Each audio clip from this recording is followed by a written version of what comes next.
उत्तर प्रदेश में 9 सीटों पर हो रहे उपचुनाव के लिए समाजवादी पार्टी और कांग्रेस में गठबंधन का रास्ता साफ हो गया है। बताया जा रहा है कि सपा प्रमुख अखिलेश यादव कांग्रेस के लिए फूलपुर सीट छोड़ने के लिए तैयार है। अब कांग्रेस राज्य में 3 सीटों पर चुनाव लड़ सकती है। वहीं फूलपुर में सपा ने मुर्तजा सिद्दीकी को अपना प्रत्याशी घोषित कर दिया है। वह नामांकन पत्र भी ले चुके हैं, लेकिन बताया जा रहा है कि पार्टी उनसे टिकट वापस ले सकती है। वहीं आपको बता दें, सिद्दीकी को फूलपुर सीट पर पिछले विधानसभा चुनाव में 2000 वोटों से हार का सामना करना पड़ा था। मीडिया खबरों के हिसाब से अगर देखें तो अखिलेश यादव फूलपुर के एवज में महाराष्ट्र विधानसभा चुनाव में सम्मानजनक सीटें चाहते हैं। उनका मानना है कि वह पार्टी का राज्य में अच्छा जनाधार है और वह वहां पर अच्छी परफॉर्मेंस भी दे सकते हैं। वहीं यूपी चुनाव में देखा जाए तो समाजवादी पार्टी पहले ही कांग्रेस के लिए गाजियाबाद और खैर की विधानसभा सीटें छोड़ चुकी है और इसका औपचारिक ऐलान भी कर चुकी है।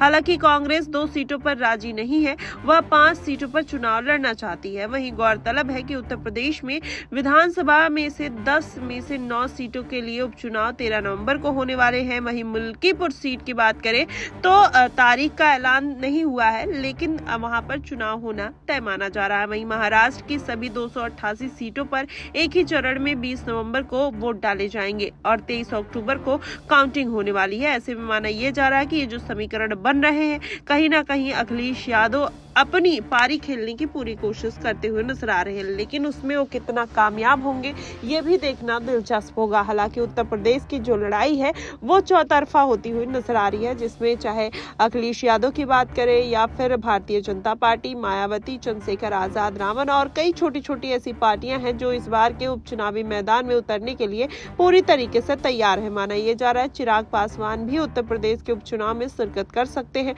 वहीं दूसरी तरफ देखा जाए तो 3 सीटों पर ओवैसी ने अपने प्रत्याशियों को उतार दिया है। तो ऐसे में माना यह जा रहा है कि अगर पूरा समीकरण अखिलेश यादव के पक्ष में नहीं जाता है तो जाहिर तौर पर इसका खामियाजा उनको इस बार के उपचुनाव में भुगतना पड़ सकता है। और इस बार का जो उपचुनाव है, माना यह जा रहा है कि ये सेमीफाइनल उपचुनाव है और जो 2027 में विधानसभा चुनाव होंगे, कहीं ना कहीं वो फाइनल के तौर पर देखा जा सकता है। फिलहाल इस बार किसकी नैया पार लगेगी और किसको झटका लगता हुआ नजर आएगा, ये तो आने वाले दिनों में और 23 नवंबर को पता ही चल जाएगा। लेकिन उसके साथ ही अगर देखा जाए तो भारतीय जनता पार्टी भी अपना दमखम दिखाने का पूरा प्रयास करती हुई नजर आ रही है। आखिरकार किसको सफलता मिलती हुई नजर आएगी ये तो पता चल ही जाएगा, लेकिन उसके साथ ही मायावती, चंद्रशेखर आजाद किसका गेम बिगाड़ते हुए नजर आएंगे, कहीं ना कहीं सबकी निगाहें इसी बात को लेकर टिकी हुई है। क्योंकि बीते लोकसभा चुनाव में मायावती की वजह से भारतीय जनता पार्टी कहीं ना कहीं उत्तर प्रदेश में सरकार बनाने में कामयाब हुई